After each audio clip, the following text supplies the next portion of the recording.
tingkatkan tekad, kuatkan hati. Negeri ini memanggilmu kawan. Belajar bergerak berbagi untuk negeri. Guru penggerak. Assalamualaikum warahmatullahi wabarakatuh. Tujuan dan manfaat dari sosialisasi ini, yang pertama mewujudkan budaya positif di kelas agar dalam kegiatan pembelajaran di kelas berlangsung dengan nyaman dan menyenangkan. Seorang guru itu harus menanamkan jiwa ini. Nah, jiwa ini adalah filosofi yang diajarkan oleh Ki Hajar Dewantara, yaitu Ingarso Suntolodo Ing Madya Mangunkarsa Tumuri Handayani, yang artinya bahwa seorang guru seharusnya itu adalah kalau di depan itu memberi contoh atau menjadi panutan. Artinya apa? Seorang guru itu harus menjadi. Kemudian yang kedua itu di tengah-tengah itu membangun semangat atau ide. Ini ya luar biasanya seorang guru. Jadi seorang guru itu banyak ide, benar nggak? Dalam mengajar pasti banyak ide. Ini nanti mau masuk mau ngajarnya kayak mana ya? Atau nanti mau masuk apa yang mau saya ajarkan ya? Nah, itu adalah seorang guru yang memiliki ide dan semangat. Kemudian yang selanjutnya adalah Tumuri Handayani, di belakang memberi motivasi atau semangat. Itu adalah tugas guru. Dalam artian bahwa seorang guru harus memiliki jiwa semangat untuk mengajar. Otomatis nanti di dalam kita mengajar, ya, kita juga harus memberikan motivasi kepada peserta didik agar peserta didik itu semangat dalam belajarnya. Nah, budaya positif, nah ini yang akan saya sampaikan hari ini, yaitu budaya positif. Itu adalah nilai-nilai, keyakinan dan kebiasaan-kebiasaan di sekolah yang berpihak pada murid agar murid dapat berkembang menjadi pribadi yang kritis, penuh hormat dan bertanggung jawab. Nah, ini ya, sebenarnya di sekolah kita sudah menerapkan itu. Salah satunya yang disampaikan oleh Ibu Kepala Sekolah tadi menyambut peserta didik ketika masuk ke area sekolah di gerbang begitu. Itu memang sangat bagus sekali dan efeknya juga sangat baik untuk peserta didik. Selain itu juga budaya positif yang sudah kita terapkan, ada upacara, kemudian senam, ada kultum, kemudian sholat duha, kemudian literasi Quran juga ya. Itu adalah kebiasaan-kebiasaan yang sangat baik di sekolah kita begitu. Nah, untuk kali ini saya ingin menyampaikan budaya positif yang lain yang saya harapkan bisa diterapkan di sekolah kita.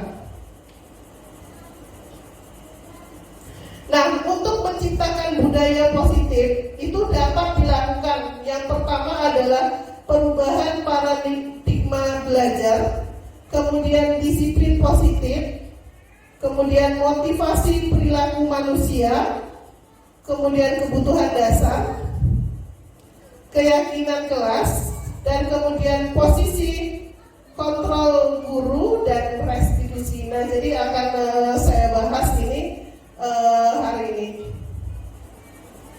Nah, yang pertama adalah perubahan paradigma. Berawal dari bagaimana seseorang bisa berubah dari paradigma teori stimulus atau respon kepada pendekatan teori kontrol. Jadi kalau teori stimulus respon ini adalah ketika kita menemukan, misalkan ya, menemukan anak bersalah, begitu ya, atau melakukan kesalahan atau melanggar peraturan, kita langsung spontan melakukan apa yang ada di pikiran kita. Oh, kamu ini salah, kamu harus kayak gini. Nah, seperti itu. Itu namanya stimulus respon. Sedangkan teori kontrol, menurut Stephen R. Covey, bila kita ingin membuat kemajuan, ya, bila ingin kita membuat kemajuan perlahan, sedikit-sedikit ubahlah perilaku Anda, ya. Sedikit-sedikit ubahlah perilaku Anda. Namun bila kita ingin memperbaiki cara-cara utama kita, maka kita perlu mengubah kerangka acuan, yaitu ubahlah bagaimana kita melihat dunia, bagaimana berpikir tentang manusia, dan ubahlah paradigma Anda. Paradigma itu adalah pemikiran, ya. Jadi tidak langsung dalam hal ini tidak langsung berubah, tidak. Contohnya saya sendiri, saya terkadang dengan adanya dengan adanya program ini, ya, kadang bertentangan begitu. Tapi saya harus bagaimana saya bisa merubahnya. Perbedaan teori stimulus respon dengan teori kontrol. Jadi di teori stimulus respon, realitas kebutuhan itu kita sama. Tapi di teori kontrol itu realitas atau kebutuhan kita itu berbeda. Jadi kebutuhan dalam artian di sini tidak ada yang sama, begitu. Masuk ke disiplin politik. Nah sekarang ada pertanyaan nih. Ketika mendengarkan kata disiplin, apa yang terbayang di benak Bapak Ibu? Apa yang terlintas di pikiran Bapak Ibu? Coba saya tanya, inilah waka kesiswaan.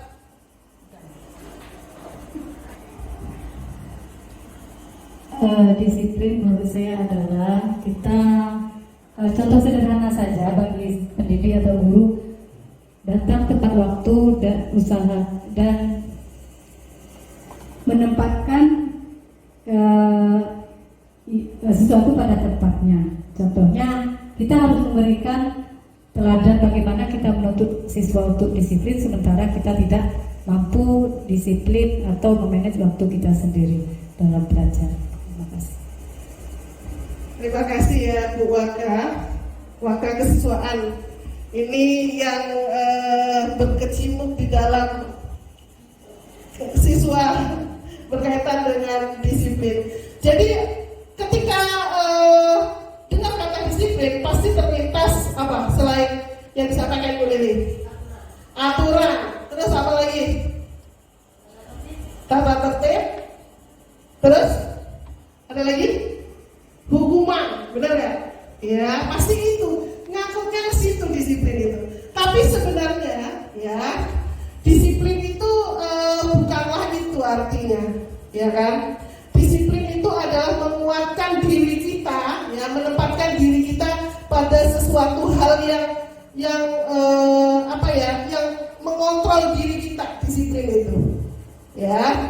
Nah, terus di sini ada pertanyaan, menurut Anda adalah motivasi perilaku manusia.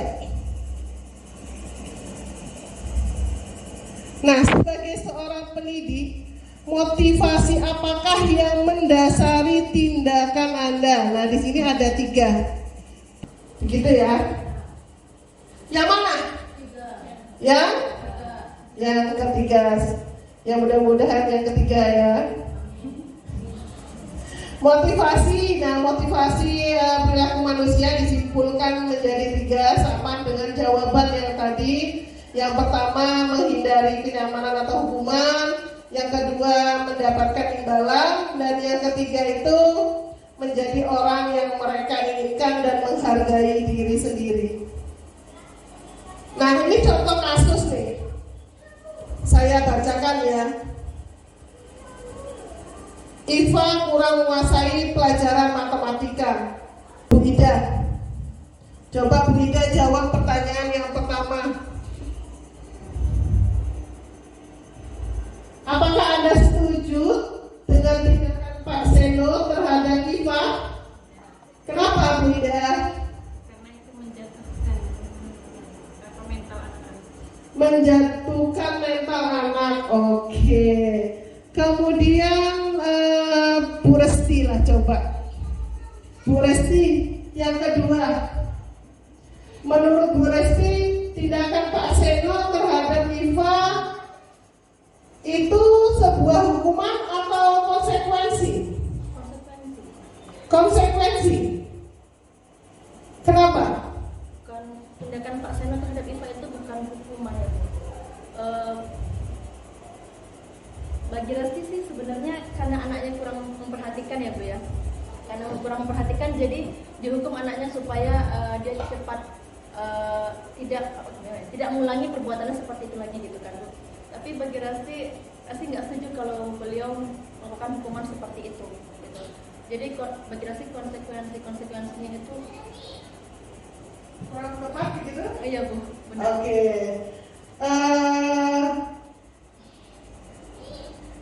Ibu kesiswaan kita. Coba kalau menurut Bu Lili yang nomor 2 itu apa, Bu? Menurut Bu Lili, tindakan Pak Seno terhadap Iva itu adalah sebuah hukuman atau konsekuensi? Ini menurut saya ya. Menurut saya sebagai seorang guru, Pak Seno itu harus melihat bahwa anaknya itu berbeda. Semua anak itu tidak sama. Ini membuktikan bahwa guru harus paham jika anak itu melakukan tindakan, kenapa anak itu tidak mau tertarik pelajaran matematika, tapi proses pembelajarannya yang kurang menarik atau apa. Jadi kita yang lebih kreatif itu berbentuk konsekuensi. Karena sebelum belajar kan guru sudah meminta anak-anak untuk mempersiapkan diri sebelum belajar. Jadi itu bentuk konsekuensi bukan hukuman. Tapi cuma tidak tepat hukuman yang diberikan. Oh begitu, oke. Ada yang berbeda kalau Bu Resti tadi sama Bu Lili menyebutkannya konsekuensi. Ada yang menyebutkan hukuman? Ada? Tidak? Tidak ada? Gimana Bu Resti? Iya, benar sekali. Jadi Pak Seno ini melakukan hukuman. Ya, ini adalah hukuman. Kalau dia konsekuensi kurang tepat, ya. Nah, ini adalah hukuman. Ini adalah kebutuhan dasar manusia. Nah, kebutuhan dasar manusia ini harus Bapak Ibu penuhi kepada siswanya. Kenapa?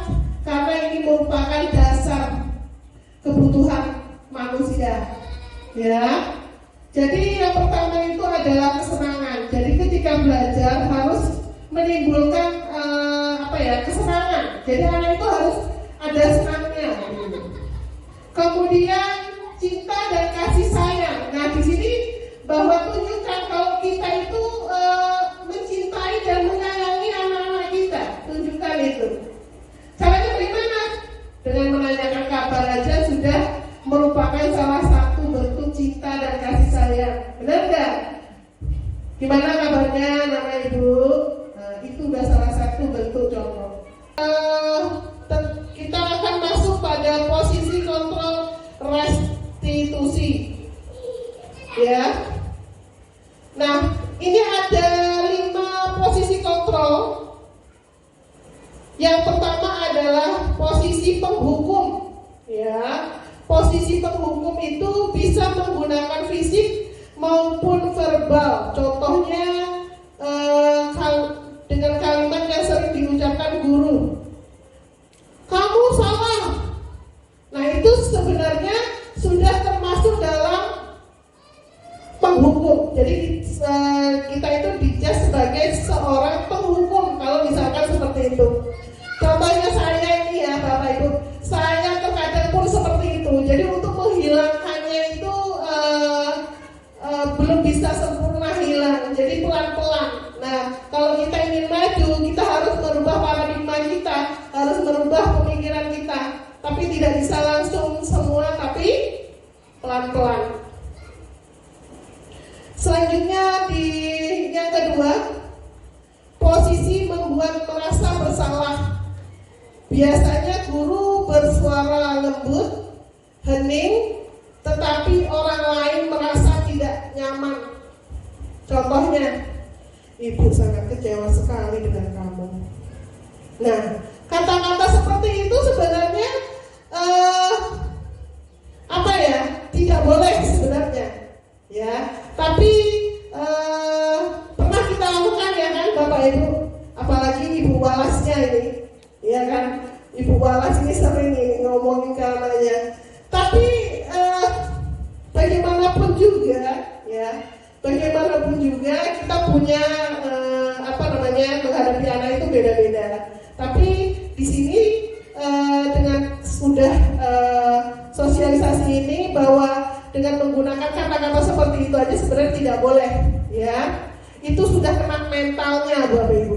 Mentalnya sudah kena. Jadi tidak boleh dilakukan lagi. Ini ada posisi teman. Biasanya guru tidak menyakiti murid, namun tetap berusaha mengontrol murid melalui persuasi. Adanya hubungan komunikasi yang baik antar guru dan murid. Ini kayak teman. Ayo bantulah demi ibu, jangan kayak gitu lagi. Itu gak boleh. Sebenarnya itu gak boleh. Tapi saya pernah itu, Bu. Saya pernah melakukan. Jadi untuk mengarah ke yang lebih baik itu saya kadang-kadang mengerem apa yang ingin saya ucapkan gitu. Kadang kalau ada anak yang besar, saya mending pergi karena saya takut salah begitu. Nah, kemudian posisi pemantau, biasanya guru mengawasi dan bertanggung jawab atas perilaku yang diawasi. Ini berarti kaitannya dengan peraturan ya, peraturannya apa yang telah kamu lakukan, apa contohnya. Kamu kok nggak pakai sepatu? Kamu tahu nggak peraturannya apa? Poinnya nggak berapa? Kayak gitu, benar ya? Iya, itu posisi pemantau. Sudah tahu kok poinnya 10 masih aja. Nah, itu nggak boleh, ya. Nah, yang terakhir adalah posisi manajer. Biasanya guru berbuat sesuatu bersama murid, mempersilahkan murid mempertanggungjawabkan perilakunya dan mendukung murid untuk menemukan solusi permasalahannya sendiri. Contoh, apa yang kita yakini, apa rencana kamu untuk memperbaikinya. Ini ada contoh ya, ada contoh. Jadi kita sebagai guru dituntut untuk berada pada posisi manajer, ya.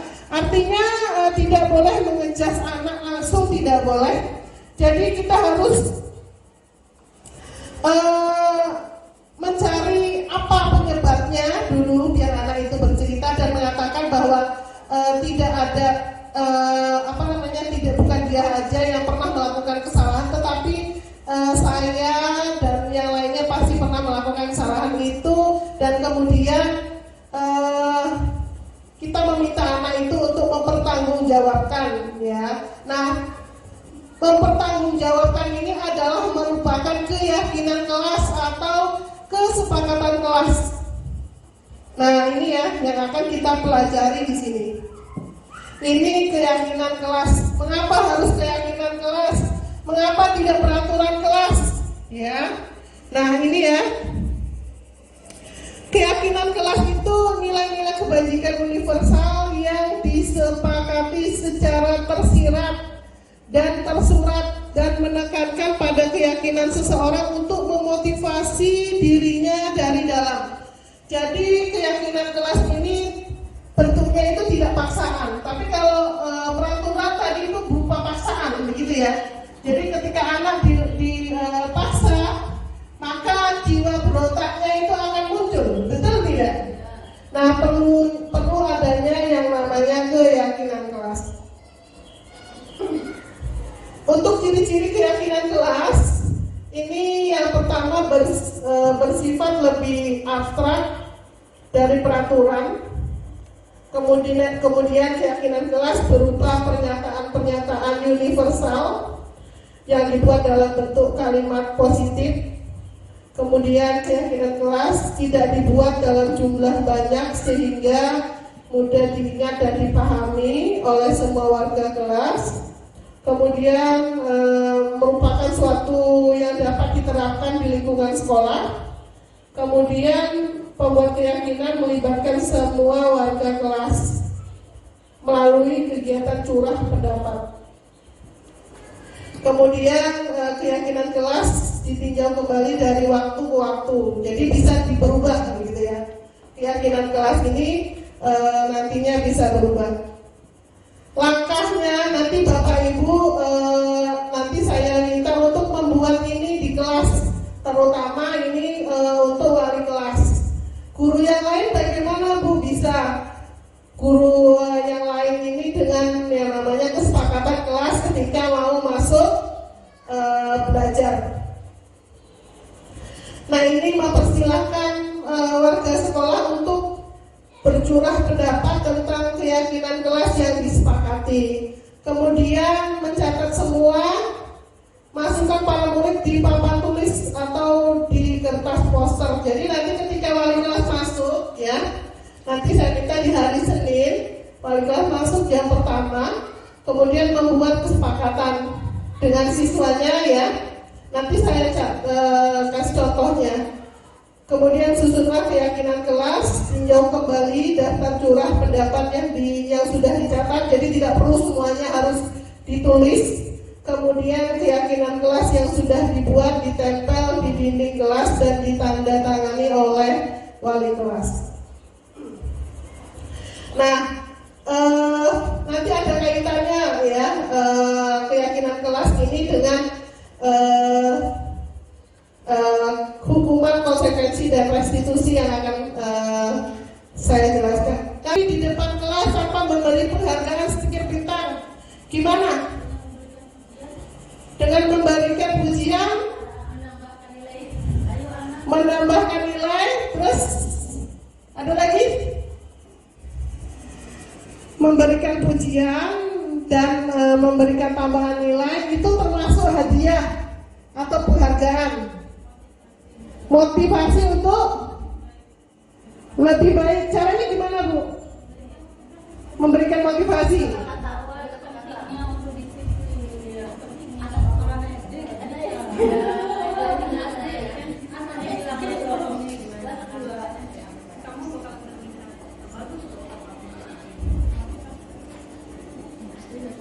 Oh gitu.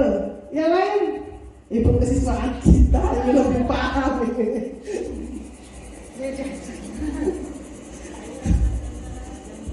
Ayo Bu, bisa. Oke.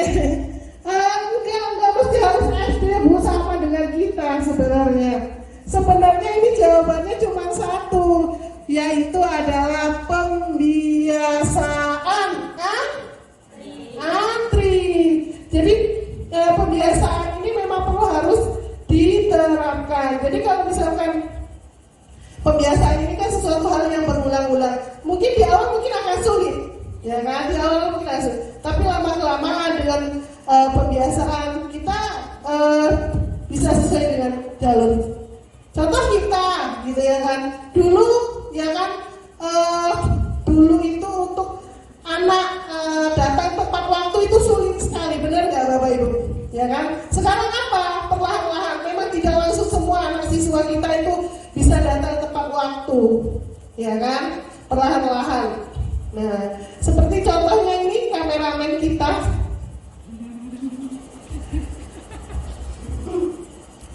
Nah, masuk ke restitusi. Restitusi itu adalah sebuah pendekatan untuk menciptakan disiplin positif. Nah, contohnya tadi itu ya, pembiasaan antri. Nah, ini kita belajar tentang segitiga restitusi. Nah, segitiga restitusi ini merupakan sebuah strategi yang dapat dilakukan sebagai proses menciptakan kondisi menuntut murid untuk memperbaiki kesalahan-kesalahan mereka. Ini ya segitiga restitusi. Dengan ini diharapkan siswa siswa itu bisa kembali ke kelompok mereka dan telah memiliki karakter yang kuat dan memperbaiki kesalahan yang telah dilakukan. Nah, kemudian dapat juga meningkatkan motivasi siswa untuk lebih baik sepanjang hidupnya. Dan motivasi tersebut muncul dari dalam diri sendiri, bukan karena faktor takut maupun mengharapkan imbalan. Ini ya, segitiga restitusi. Langkah segitiga restitusi itu yang pertama menstabilkan identitas. Nah, menstabilkan identitas ini seperti ini contohnya. Contohnya si Hafid misalkan tidak bikin kelas. Kita panggil si Hafid. Hafid, kamu tadi tidak bikin kelas. Sama kok dengan temannya pernah melakukan tidak bikin kelas. Nah, itu menstabilkan identitas. Artinya apa? Bahwa dia itu jadi bukan dia aja yang salah begitu. Jadi temannya juga pernah melakukan hal yang sama.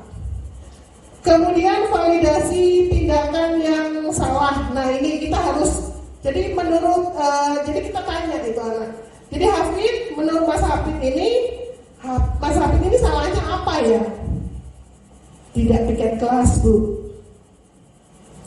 Nah, kemudian menanyakan keyakinan. Nah, keyakinan ini harus ada di dalam kelas tadi yang kita buat. Ya, ini harus ada. Sebelum kita masuk ke restitusi ini, segitiga ini harus ada dulu di kelas. Nah, menanyakan keyakinan. Menurut Mas Hafid nih, tadi tidak bikin kelas. Jadi menurut Mas Hafid, keyakinan kelas yang mana yang Mas Hafid langgar kali ini? Apa? Bertanggung jawab, ya. Nah, kalau begitu bagaimana? Nah, jadi dicari, jadi dikembalikan lagi ke anaknya. Jadi menurut Mas Hafid gimana? Apa yang harus Mas Hafid lakukan nih? Untuk solusinya bagaimana nih? Nah, jadi jawabannya itu anak itu, saya akan bertanggung jawab atas kesalahan saya. Kedepannya saya tidak akan melakukan kesalahan lagi. Nah, itu adalah solusinya itu anak itu yang memberikan sendiri begitu. Jadi bukan kita. Ini sangat bertentangan ini ya Bapak Ibu dengan kita, benar ya? Iya. Saya jangankan Bapak Ibu, saya sendiri pun begitu. Kayak bertentangan sekali dengan, apalagi menghadapi anak-anak kita yang uniknya luar biasa, ya. Namun kembali lagi, jika ingin maju, berubahlah paradigma. Nggak perlu langsung, tapi sedikit-sedikit atau perlahan. Ya, mudah-mudahan kita menjadi guru yang baik bagi anak-anak didik kita. Nah, ini ya segitiga restitusi. Jadi di bawahnya itu setiap orang pasti pernah melakukan kesalahan. Kamu bukan satu-satunya yang pernah melakukan itu. Kemudian validasi yang salah. Kamu tentu punya alasan mengapa melakukan itu kita tanyakan ya Bapak Ibu ke anak-anaknya. Kemudian adakah cara yang lebih efektif untuk mendapatkan apa yang kamu butuhkan? Kemudian menanyakan keyakinan. Nah, di sini ditanyakan keyakinan kelas mana yang telah kita sepakati yang dilanggarnya tadi. Dan itu bukan anak itu merasa down atau bersalah begitu. Jadi dengan dia bersalah, dia mengakui kalau dia salah dan dia mau melakukan apa yang solusi apa yang dia langgar begitu. Contoh segitiga restitusi. Ini contoh yang saya lakukan kemarin ya Bapak Ibu.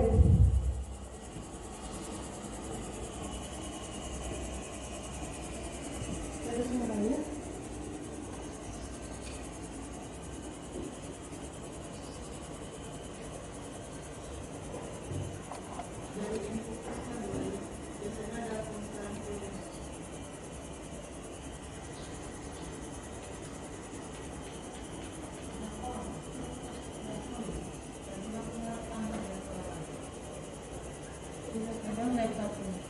Tidak ada suara. Karena laptop nggak dia nggak bisa di laptop.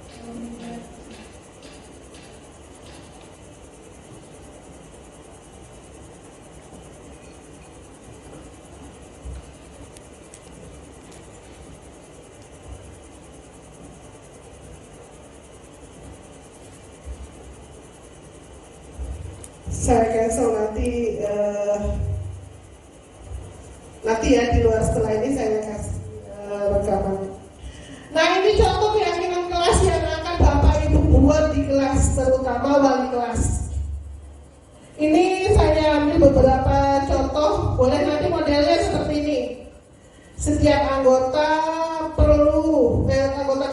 kelas perlu belajar, senang, melakukan tugas, saling menghargai, merasa aman, nah gitu ya. Kemudian selalu bersikap positif. Dan ini nanti di apa ya Bapak Ibu, nanti ditulis di kertas karton atau di mana nanti ditempel. Ya, dan ini harus didiskusikan dengan anaknya masing-masing. Ya.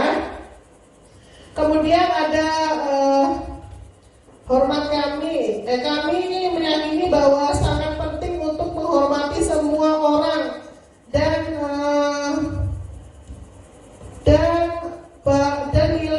barang milik orang lain. Nah itu kan sebenarnya hal-hal yang apa ya, yang sudah tahu gitu kita ya. Tapi dalam hal ini memang harus dituliskan gitu supaya anak-anak itu mengingatnya begitu. Ini contoh dari sekolah lain. Nah bentuknya seperti ini. Berdoa sebelum dan setelah mengikuti pelajaran. Jadi nanti saya share contoh-contohnya. Nah kemudian ada juga yang bentuknya seperti ini. Selalu menjaga kebersihan kelas dan halaman sekolah. Jadi sebenarnya sudah tahu anak-anak ini. Tapi kalau tidak dituliskan, nah nanti kan misalkan loh itu udah ada itu selalu menjaga kebersihan kelas loh. Kok kelasnya kotor ya? Gitu. Nah jadi kita nggak perlu marah-marah ini kelas ini kotor ini, nggak perlu. Jadi dengan adanya keyakinan kelas, loh, nah ini kesepakatan bersama ini ya. Ini kesepakatan bersama, tuh sampahnya gimana. Nah kemudian saling menghargai dan menghormati, apalagi ketika diskusi, benar nggak? Temannya maju, di sana ngobrol-ngobrol. Kita ingatkan halo, gitu ya kan? Lihat itu kesepakatannya apa, menghargai dan menghormati. Nah, ingatkan dengan itu. Jadi tidak langsung mengejas anak gitu ya. Kamu ini, gitu nggak perlu kayak gitu lagi. Dengan adanya kesepakatan kita sudah paham itu. Ya, dan ini pelan-pelan ya Bapak Ibu kita laksanakan di kelas. Nah kemudian ada misalkan ada yang ngantuk, loh kita kesepakatan belajar, kesepakatan kelasnya apa? Semangat belajar, ayo siapa yang tidur? Nah kita ingatkan aja, begitu. Nah mungkin itu saja dari penyampaian budaya positif dari saya. Silahkan ada pertanyaan atau tidak tentang pembahasan ini?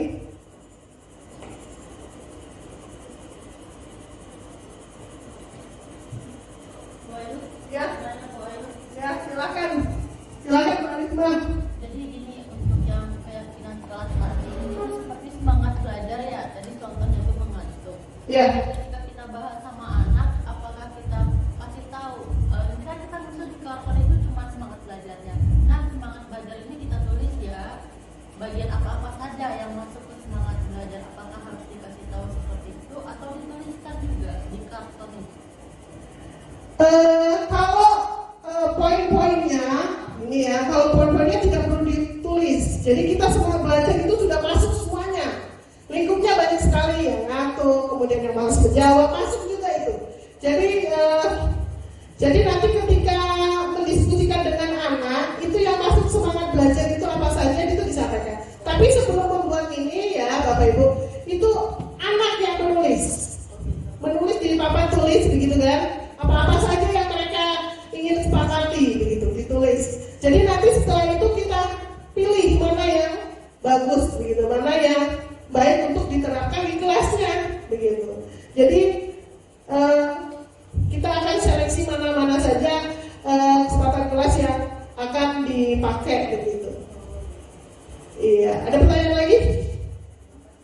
Mungkin tentang hukuman atau restitusi?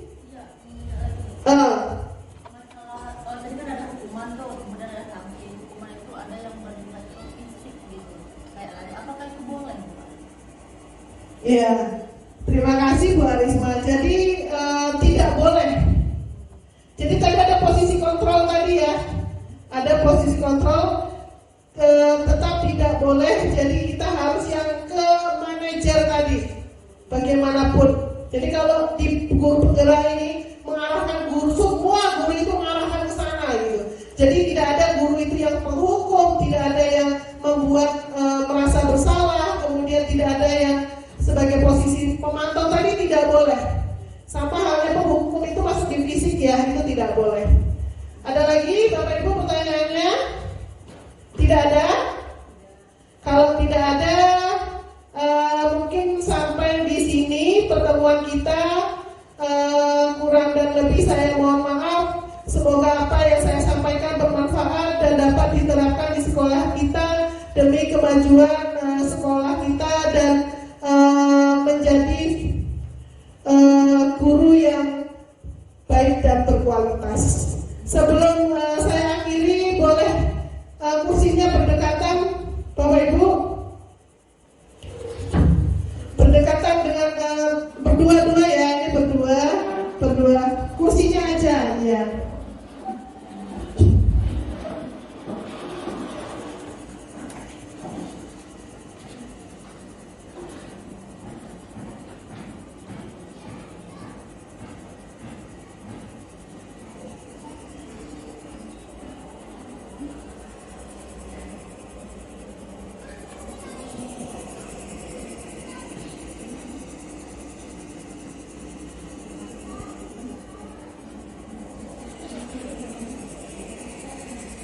Sebelumnya mohon maaf Bu Kepala Sekolah jika nanti ada sedikit yang mungkin menyinggung, ya mohon maaf ya Bapak, ya Ibu Kepala Sekolah. Tapi ini demi kemajuan kita semua. Sekarang tepuk temannya sebelah kanan. Iya seperti itu. Ya tepuk-tepuk begitu ya. Ketika saya tepuk-tepuk maksudnya seperti ini. Nah, seperti ini ya. Sambil mengikuti kata-kata saya. Oke, nanti gantian. Sudah siap? Kawan yang sabar ya dalam menghadapi kehidupan ini.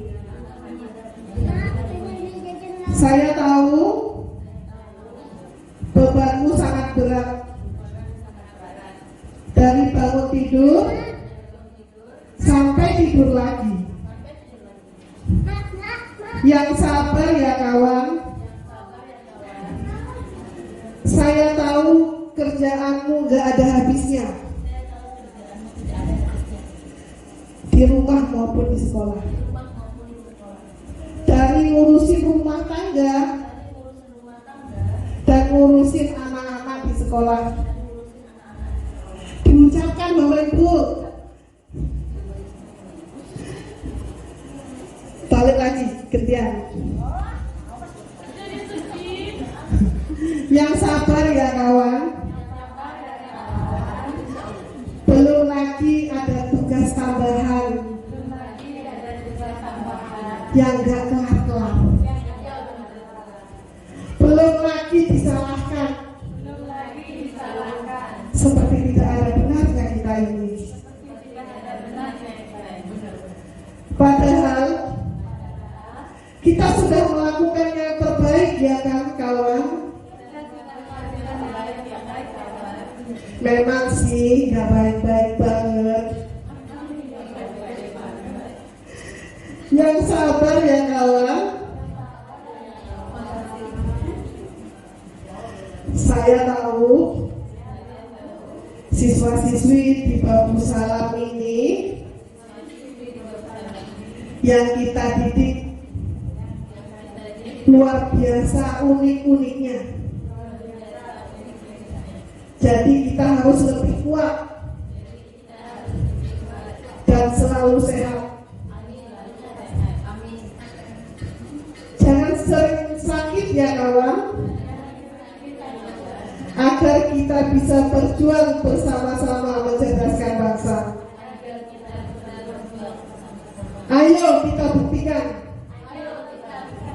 kita adalah guru terbaik bagi anak-anak kita. Oke, saya akhiri. Assalamualaikum warahmatullahi wabarakatuh.